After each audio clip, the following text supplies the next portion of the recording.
अजीज़ तलबा और तालबात, Farooq foundation online school के ज़रिए यकसा नसाब के मुताबिक तालीम हासिल करें। अगर हमारी वीडियोस पसंद आएँ तो चैनल को सब्सक्राइब करें और दोस्तों के साथ शेयर करें और बेल आइकन को लाजमी दबाएं ताकि आइंदा आने वाली तालीमी वीडियोस आप हासिल कर सकें। अस्सलाम वालेकुम बच्चों, उम्मीद है आप सब खैरियत से होंगे। बच्चों, ऑनलाइन स्कूल से आप मुकम्मल तालीम हासिल करके बोर्ड का इम्तहान बराए जमात नहम और दहम बेहतर तौर पर पास कर सकते हैं। आप अपनी उम्र और तालीम के मुताबिक मज़ीद तालीम हासिल करें। वालिदैन से फ़ोन या कंप्यूटर पर हमारी वीडियोस के ज़रिए तालीम हासिल करने की दरख्वास्त करें। रोज़ाना 1 से 2 घंटे ऑनलाइन पढ़ाई करें और जब आप स्कूल जाएंगे तो आपको मज़ीद किसी मदद की ज़रूरत नहीं होगी। इस तरह पढ़ाई करके अपना वक्त और वालिदैन के अखराजात में बचत कर सकते हैं। ऑनलाइन स्कूल की कोई फ़ीस नहीं है। आप जूम पर भी क्लासेस का फ़ायदा उठा सकेंगे। हर मजमून की मुकम्मल तालीमी वीडियोस मौजूद हैं। अस्सलाम वालेकुम students, how are you? I hope so that you all are doing good. आज का जो हमारा लेक्चर है उसमें हम जो टॉपिक कवर करेंगे वो है conquest of Debal and Sindh. As you know that कि हम एक ही टॉपिक को 3 दफा रिवाइज करते हैं। फर्स्ट में इंग्लिश रीडिंग, देन उर्दू में समरी एंड आफ्टर दैट फिर उर्दू और इंग्लिश के साथ explanation.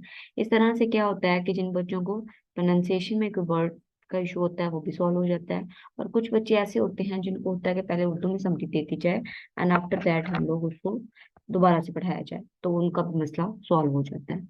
Okay, let's start to the lecture. Conquest of Debal. In 712 AD, Muhammad bin Qasim reached Babel by Makran and besieged it. Babel was a famous seaport of Sindh near Karachi. Ejaz bin Yusuf wrote a letter to Muhammad bin Qasim, let Raja Dahir not cross the river Mehran, Sindh, face the enemy in an open area, keeping in view the organization of the troops and win the favor of chiefs of Sindh. Muhammad bin Qasim acted upon these instructions and succeeded in winning the battle. There was a temple of Hindus middle of Babel. In the middle of Babel, on the top floated their red flag. It was the belief of the Hindus that none could harm them till the flag was there. As soon as the Muslims used the catapult, a stone hit the flag and it fell down. It discouraged the Hindus. After this, forces of Raja Dahir came out of the fort and started fighting. The Muslim fight boldly, entered over the fort, captured the city. Raja Tahir fled away from the battlefield and was killed later on. The Muslim got freedom from the prison of the pirates who were punished heavily. In 712 AD, Sindh was conquered completely. Fateh Singh दैबल।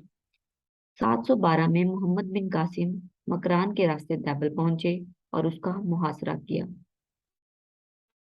दैबल दैबल के करीब ही सिंध की एक मशहूर समुद्री बंदरगाह थी, कराची। इजाज बिन यूसुफ ने मोहम्मद बिन कासिम को खत लिखा कि राजा ताहिर को जाने न दिया जाए, मेहरान राजा ताहिर दरिया सिंध को पार न किया जाए, दुश्मन का सामना खुले मैदान में करते हुए करना, फौजियों की तंजीम और सिंध के सरदारों की हमायत हासिल करें। मोहम्मद बिन कासिम ने इन हदायत पर अमल किया, जंग जीतने में कामयाब हो गए। बैबल के वस्त में हिंदुओं का एक मंदिर था जिसके ऊपर इनका सुर्ख झंडा लहराता था। हिंदुओं का कीदा था या यकीन था कि जब तक झंडा मौजूद है कोई उन्हें नुकसान नहीं पहुंचा सकता।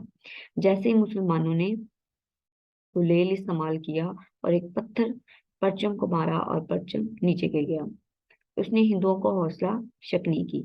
इसके बाद राजा ताहिर की फौजें किला से बाहर आई और लड़ाई शुरू कर दी गई। मुसलमानों ने दलेरी से लड़ते हुए किला में दाखिल हुए और शहर पर कब्जा कर लिया। राजा दाहिर मैदान जंग से भाग गया और बाद में मारा गया।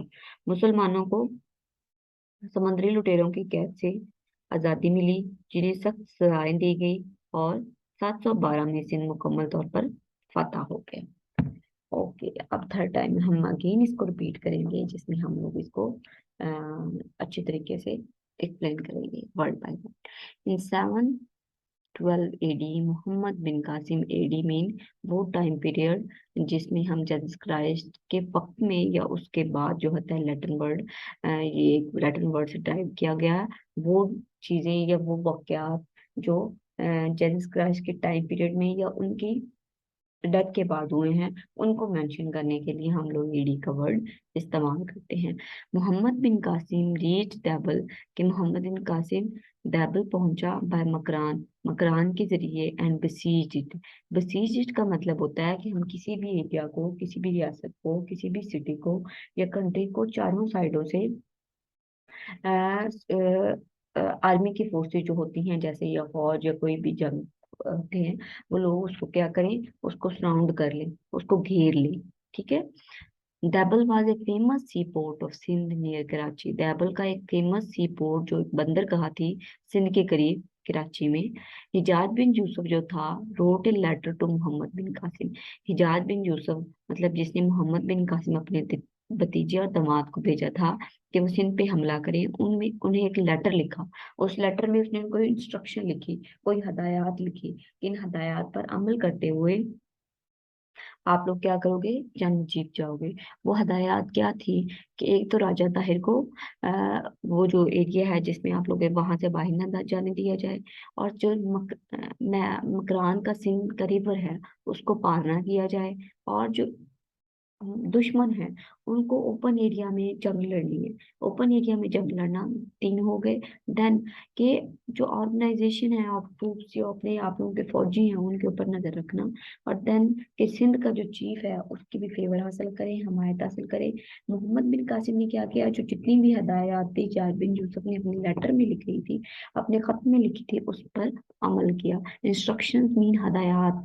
मोहम्मद बिन कासिम एक्टेड अपॉन मीन होता है उन पर अमल करना, अमल दरामद होना।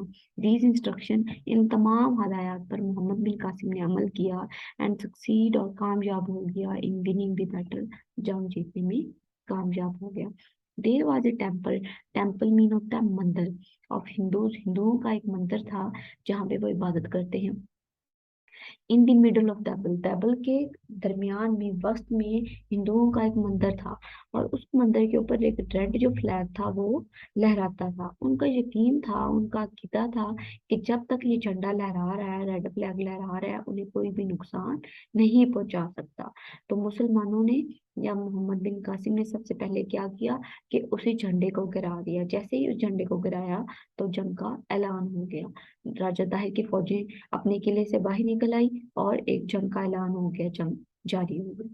On the top floated there red flag, on the top उसके वस्त में एक मंदिर था जिसके ऊपर एक रेड फ्लैग लहराता था। फ्लोटेड मीन लहराना, द रेड फ्लैग उनका जो रेड फ्लैग था। It was the believe of Hindus that none could harm them till the flag was there. ये हिंदुओं का यकीन था कि उन्हें कोई भी नुकसान नहीं पहुंचा सकता जब तक कि उनका फ्लैग लहरा रहा है। As soon as the Muslim used the catapult, a stone hit the flag and it fell down.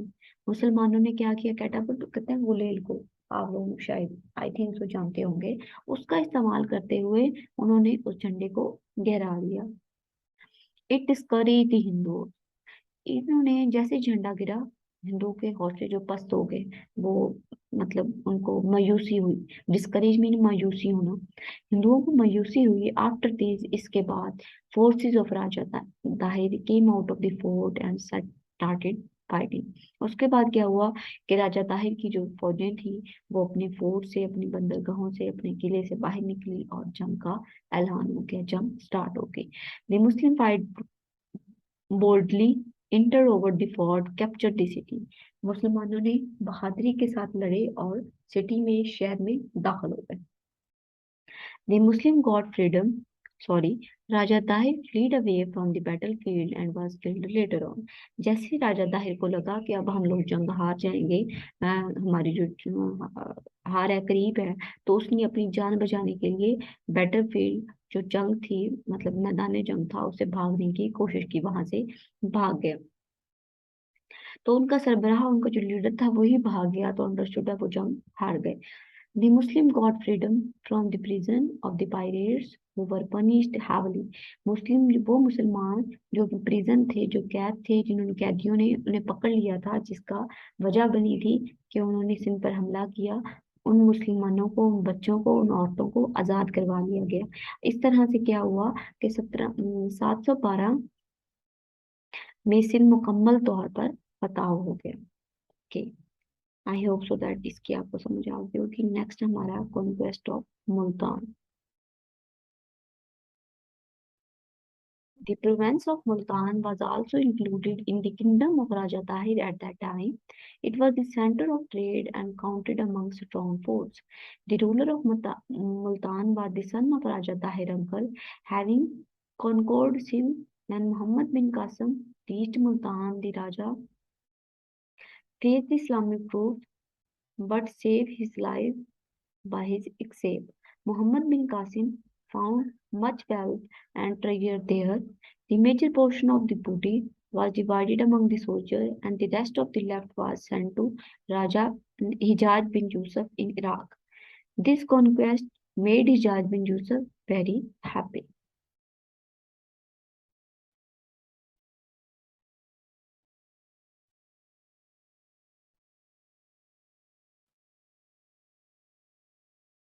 उस वक्त मुल्तान का सूबा भी राजा दाहिर की सल्तनत में शामिल था। ये तजारत का मरकज था और मजबूत किलों में शुमार होता था। मुल्तान के हुक्मरान राजा ताहिर के चचा का बेटा था। सिंध फतह करने के बाद जब मोहम्मद बिन कासिम मुल्तान पहुंचा तो राजा ने इस्लामी फौजों का सामना किया, लेकिन भागकर अपनी जान बचाई। मोहम्मद बिन कासिम को वहां बहुत ज्यादा दौलत और खजाना मिला। माले गनीमत का बड़ा हिस्सा था सिपाहियों में तकसीम कर दिया गया और बाकी हिजाज बिन यूसुफ को वापस भिजवा दिया गया। हिजाज बिन यूसुफ इस फतह से बहुत ज्यादा खुश हुआ। Okay, conquest of Multan, Multan की फतह। The province of Multan, Multan को जो सूबा था was also included in the kingdom of Raja Tahir at that time, कि उन्होंने राजा ताहिर की जो सल्तनत थी, जो राजा ताहिर के अंडर था, उस सिंध पर उन पे हमला किया था। तो अंडरस्टूड है ये वाला जो सूबा था वो भी राजा ताहिर के अंडर आता था, उसके किंगडम में आता था, तो इस पर भी हमला किया गया।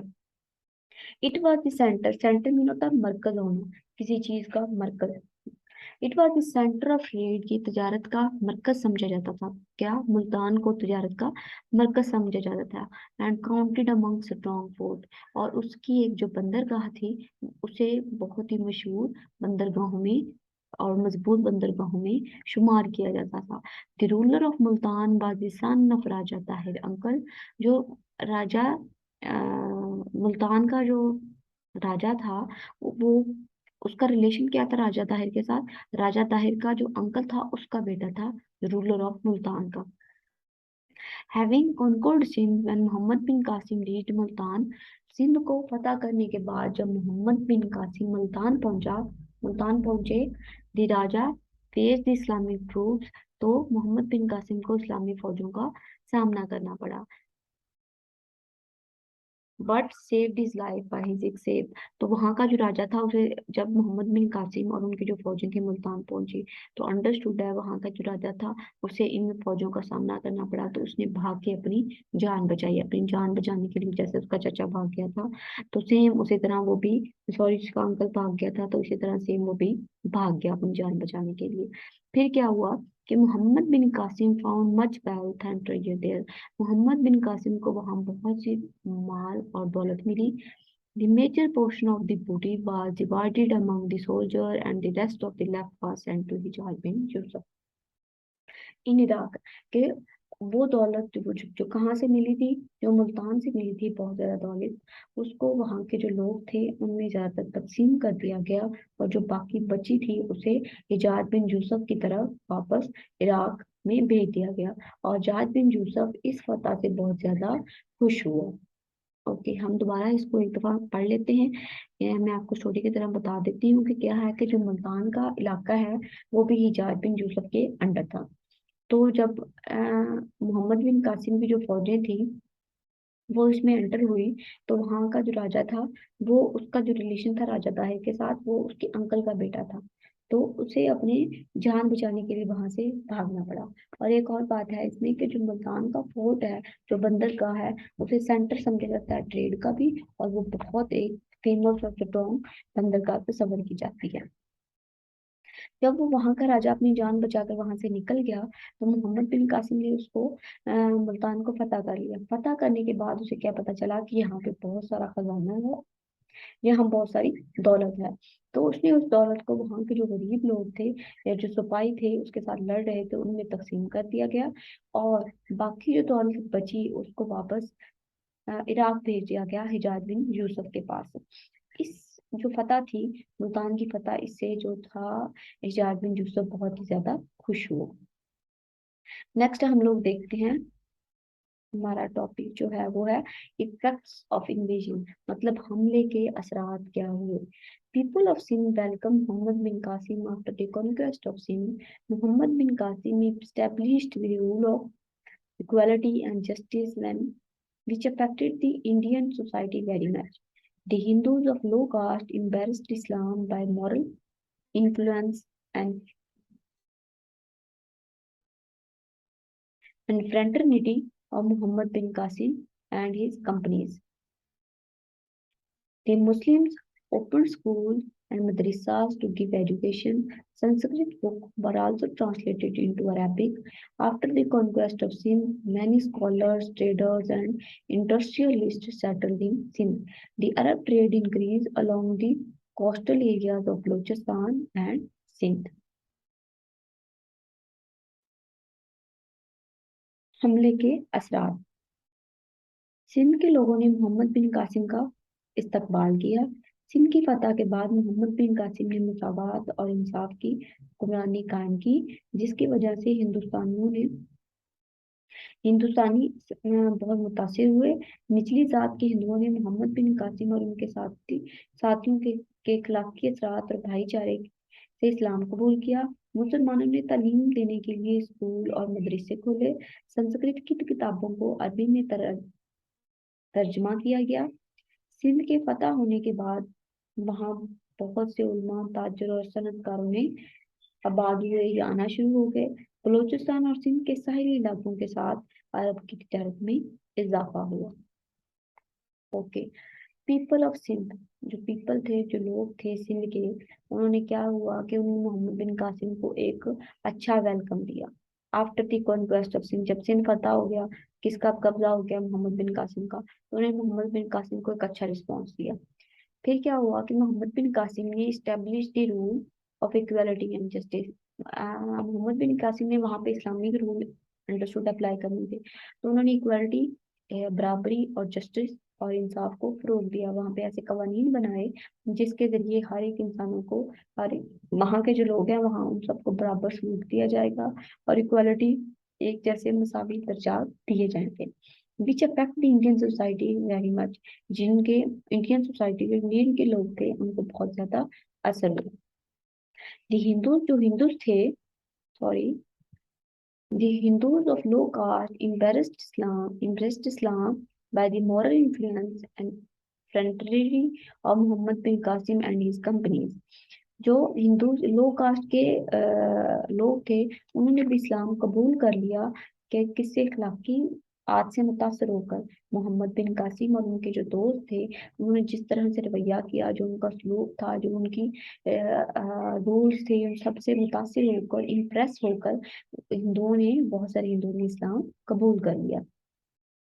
फिर उसके बाद क्या हुआ कि मुसलमानों ने बहुत सारे, अब वहाँ के लोगों की वेलफेयर के लिए भी तो काम करना था, तो वहाँ के लोग थे, वहाँ उनकी वेलफेयर के लिए मोहम्मद बिन कासिम ने स्कूल खोले, मदरसा खोले जहाँ पे दीनी तालीम दी जाती थी, और स्कूल खोले जहाँ पे दुनियावी तालीम दी जाती थी। क्योंकि एजुकेशन, बच्चों को तालीम देने के लिए वहाँ पर मदरसे और स्कूल खोले गए। कहाँ पे? सिंध में। Sanskrit book were also translated into Arab, Sanskrit की जो किताबें थी उन्हें भी अरब में ट्रांसलेट किया गया। After the conquest of Sindh, Sindh के फतह होने के बाद many scholars, traders and industrialist settled in Sindh. जब वहां सिंध फतह हो गया, अभी मोहम्मद बिन कासिम की वहां पे हुकूमत है, उन्होंने वहां पे स्कूल बनाए, वहां पे मदरसे बनाए, इक्वलिटी को फरोग दिया, बराबरी को फरोग दिया, जस्टिस को फरोग दिया। वहां पे ऐसे कवानीन बनाए कि हर एक को इक्वल रूल मिल सके, इक्वल उनको उनके जो वो हैं प्रायोरिटी सबको एक जैसी दी जाएंगी। तो उसके बाद क्या हुआ है कि वहाँ के जो लोग थे, अब इस्लामिक हुकूमत वहाँ पे कायम होगी, तो वहाँ पे बहुत से उलमा, बहुत से ताजुर और इंडस्ट्रियलिस्ट थे, वो वहाँ पे सिंध में आकर आबाद होना शुरू हो गया। उसकी आबादी में, उसकी पॉपुलेशन में इजाफा होना शुरू हो गया। The Arab trade increased along the coastal area of Balochistan and Sindh। इससे क्या हुआ कि अरब की जो ट्रेड थी वो भी इंक्रीज हो गई बलूचिस्तान से। अंडरस्टूड है वहां पे पहले जो लोग थे वो उतने नहीं थे। पहले जब वहां पे स्कूल कायम हुए, मदरसे कायम हुए, तो अंडरस्टूड है वो लोग वहां पे ज्यादा जाते हैं जहाँ पे फैसिलिटीज ज्यादा अच्छी रहती हैं, जहाँ पे वो पीसफुल एरिया होता है। मोहम्मद बिन कासिम ने एक अच्छी हुक्मरानियत की वहां के लोगों को। उनके जो हकूक बनते थे वो सारे उनको मुहैया किए। तो इस तरह से क्या हुआ कि वहां पे लोग आकर आबाद होना शुरू हो गए। तो वहां पे पॉपुलेशन भी इंक्रीज हो गई। जैसे पॉपुलेशन बढ़ी तो फिर उनकी ट्रेडिंग भी बढ़ गई। ट्रेडिंग कैसे बढ़ी? जहाँ पे पॉपुलेशन ज्यादा होगी, पहले वो एक चीज बेचते थे, अब पॉपुलेशन ज्यादा हो गई है तो वो वहां पे उनकी 10 चीजें भी बिक जाएंगी। तो इस तरह से पॉपुलेशन के बढ़ने में उनकी जो ट्रेडिंग थी, तजारत थी, उसमें भी बहुत ज्यादा इजाफा हुआ। अब लोग खरीदने वाले ज्यादा हो गए। ओके। अब हमारा जो ये वाला आज के लेक्चर में हमने 3 टॉपिक कवर किए हैं। अगर हम जो regime of sultan Mahmood Ghazni है इसको भी डिस्कस करने बैठ जाएंगे तो लेक्चर फिर बहुत लंबा हो जाएगा।